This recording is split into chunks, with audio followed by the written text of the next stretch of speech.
I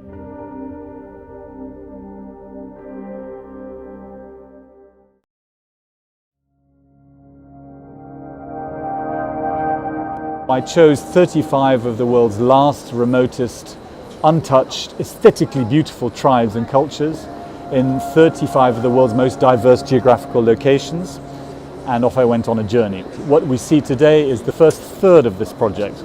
The second third will be returning to all these people I photographed and giving back what I made, because I've essentially taken something from them. I want to give it back and start a communication with them. Who are you? Who are we? Why are you significant?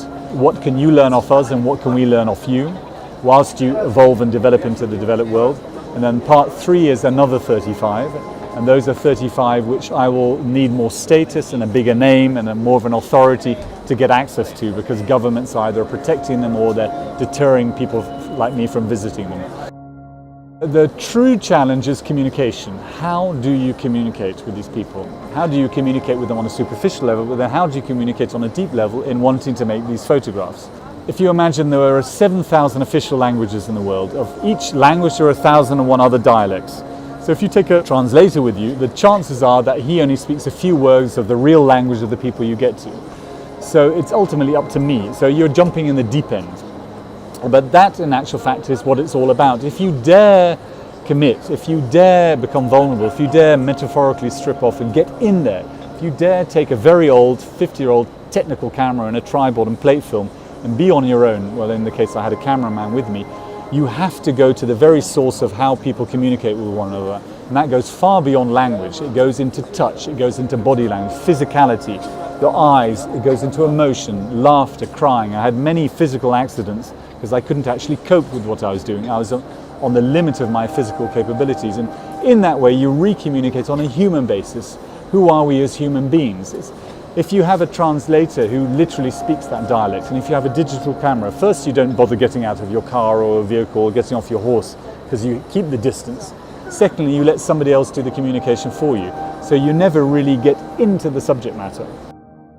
There's a picture of 3 Kazakh warriors on the Altai Mountains, these fantastically beautiful people with their eagles with 5-meter large wingspans. And I persuaded them to come up on top of a mountain, the Altai Mountains, with me very early in the morning to catch the light with this amazing vista behind. It took me 3 mornings. The first 2 mornings there was no sunrise, so I had to persuade them we're going down again. The image is flat. They don't know what photography is, but we've already got on this communication. For the 3rd morning we go up on top of the mountain, and there we're standing in front of an image I've dreamed of as a photographer, making the whole of my life, with this infinite view of these mountains and the snow and ice, these 3 glorious horses with these men dressed in the most fantastic outfits with these eagles on their arms. It's minus 30 degrees and the wind is blowing and it's cold. There I am, and in my excitement I take off my gloves and go for my camera. The camera is an old plate camera and the lens is on a sheet metal and my fingers stick to the sheet metal. I pull them off in my panic, I break the fingers and they're frozen. So I start crying, I start sobbing, I sit on the floor because I can't function. I'm livid that in front of me is the picture I've dreamed of making my whole life, and I can't function. So I'm sobbing and I'm sobbing, I'm sobbing. I get up and I jump up and down. In the meantime, the Kazakhs are sitting there on the mountain, proudly waiting for the light to come, waiting for me to come and make the picture. And I turn around and 2 of the women had followed us up the mountain. And one of them beckons me over, and I stumble over this sort of flailing, crying child. She opens her jacket, grabs my hands and puts them on her chest. The other woman opens me and hugs me from her, and they rock me like a child. And I let go, and I spend the better part of 3 or 4 minutes in their cradling. And they hum to me something I don't quite remember. I eventually regained some feeling in my fingers. I turned around, very selfishly went immediately for my camera and made the picture. The guys were still standing there. But it wasn't until we'd finished this process and we started walking down the mountain that I began to realize this is an Islamic culture. This is a culture where we are told is distant, we are told is judgmental, we are told is, and because of my utter fallibility, my flailing physicality, they decided to abandon all their rules and regulations to say, well, we're going to help him. Why? We don't know, but we feel he needs our help. Because they didn't get a picture from me, they haven't seen the pictures yet, I didn't pay them for it, but they took me in on a human basis, and by pushing myself into that vulnerable situation, you end up connecting. And I think the moral behind this story is if you dare come close, if you dare become fallible, wherever you are and whoever you are, you can make some form of human connection.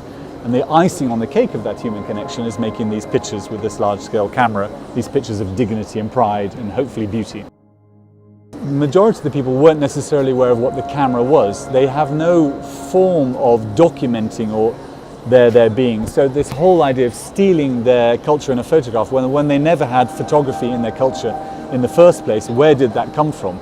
I think there are one or two cases where it may be true, maybe in the Aboriginal culture in Australia, but there again, that is an imposition because they've never had cameras or any form of making a physical representation of themselves. But the majority of the people were unaware of what a camera was and unaware of what a picture was. What they were aware of was me worshipping them and praising their vanity. And the more you did that, the more smaller you became, the more you put them on a pedestal, the more you played with their face to get the light, the more you fiddled with the reflectors, the more you waited till the rainbow came, the more power they felt in their presence and the more they loved it. And often you would arrive in a village and people weren't necessarily aware, and you'd look around the group and you'd find one person you'd make eye contact with, and then you get him sitting down, you start playing with the camera, and before you know it, the whole village would come.